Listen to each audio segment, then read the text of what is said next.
As human beings, we all desire to be known. It's part of our DNA, to be heard, understood, and accepted. It influences who we make friends with,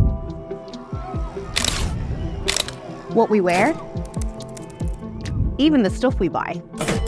But in our digital age of presenting ourselves with filters and AI, are we maybe in a great crisis of identity? Like, many things are true about us. Whether we like art, play an instrument, or maybe we're sporty. But is that who we really are? And what happens if we don't get picked for the team or the band? Who are we then? So many of us try to satisfy our desire to be known with the pursuit of being known by everyone, to be famous. Maybe one day we could be so well known that we could just go by one name, like Zendaya or Adele or Mr. Beast. Or maybe we could hit that 1 million subscriber milestone. We could have amazing cars and clothes and huge entourages. But is that desire a little misplaced? Is being famous really as good as it seems? At the time of recording, Kylie Jenner is one of the most famous people in the entire world, with over 350 million followers on Instagram. Well, she said this: "To be well known makes me stressed. I wake up every morning with the worst anxiety." We may think being famous looks cool, but what about the pressure to always look good, to perform well, to say the right things? When you really think it through, perhaps being famous isn't the answer to our desire to be truly known. There's a big difference between knowing about someone and truly knowing them. From our online persona to the person we are at school, it's as if people only see a version of ourselves, the one we're happy for them to see and like. But only our closest friends and family get to know the real us. From silly things like that random hobby, what we're like when we're tired and grumpy, to more important things like our hopes and dreams and values. And if we're honest with ourselves, it's the real us that we have a deep desire to be known and liked. But where does this need to be known come from?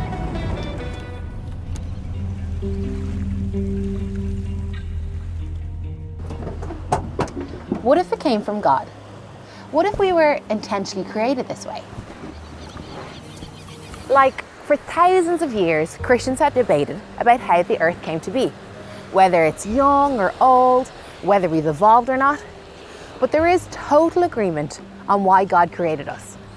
Hey, over here!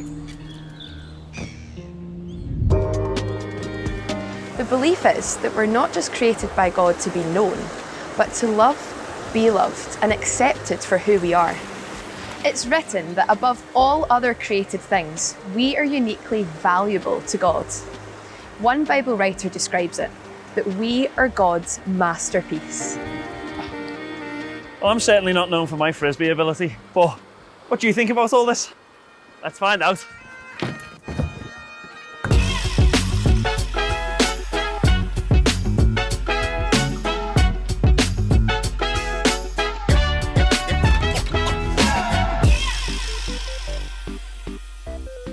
If you could be known for one thing, what would you like people to know you for? That's a really hard question. I'd like to be known maybe as like a musical artist. I mean, probably just being a good person, you know? Being a nice guy. Probably do some good in the world. My personality, I would say. Being like the happiest person in the room, or maybe the goofiest person in the room. Like being genuine and happy. Okay. I think happiness is highly underrated, and a lot of people fake it these days. People can be known for the most random of things. Ain't nobody got time for that.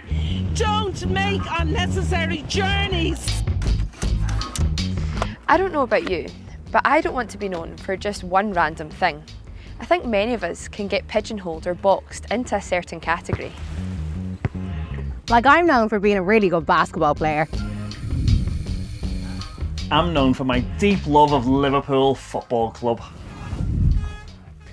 And I'm known for my really long hair. Not only can you hear me from way off, you can see me coming from miles away too.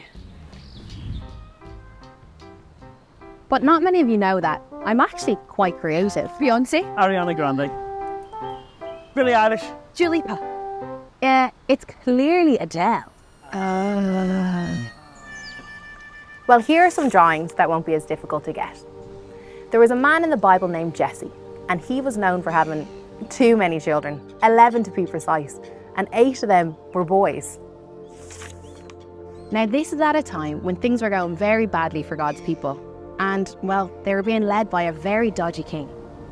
So God sends a man named Samuel to go and find a new king to lead his people. God tells Samuel that the new king will be one of Jesse's 8 sons. This is obviously a massive deal for Jesse, so he organises what he thinks is the best 7 of his 8 sons to go and meet Samuel. It's kind of like a modern day talent show.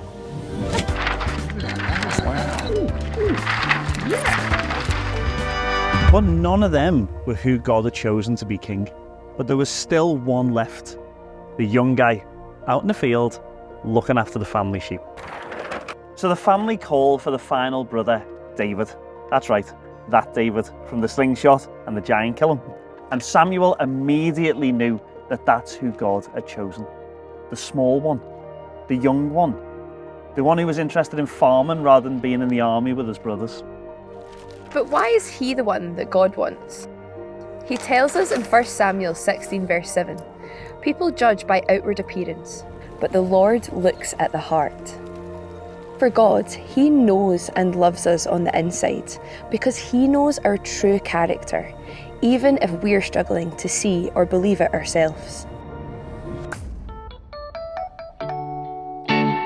When we talk about character and the "it's what's on the inside that counts" kind of speech, you may be tempted to roll your eyes. It's the sort of stuff we hear from family. But it doesn't make it any less true. Real authenticity, it's rarely seen on social media. And not often what we hear from people in school because, rightly or wrongly, they're just trying their best to fit in. If being known is a need that we all share, then it needs to be our real, authentic selves that people know. Not the fake version where we hide behind our appearance, but the real, true us. When it comes to our faith, we believe that to be known by God is to be completely known. That's both the good bits and the bad bits. And yet, fully accepted.